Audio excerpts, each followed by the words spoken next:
Okay, this is a quick video on how to get access to the top of the ABC struts for removal, replacement, or coilover conversion. Now, the rear trunk, you have to go through the trunk and it's up underneath the carpet. Now, in my earlier videos, I removed all the inner trunk lining in order to access the top of the strut.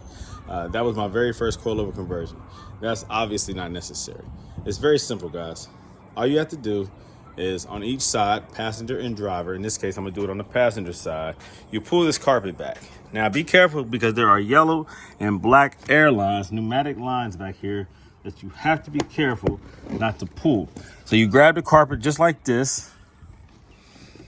There are little clip, there's a clip that secures it to this right here, to this side. It's a little plastic, long plastic piece that might snap off when you do that.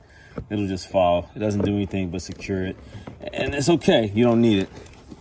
You can pull this carpet back right here. You can access or see the two top nuts that secure the ABC strut. Now there is an ABC plug right here. It's a push plug. You push it on the side and you pull it out. Get that out the way. You have full access to the top of those nuts. Remove those nuts and you can drop this strut, remove it, replace it, convert it, whatever.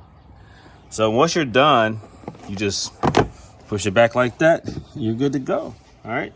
You don't have to snap it all the way back, but just, just wedge it in there. It lays down smooth again. It holds its shape. No problem. Just like that.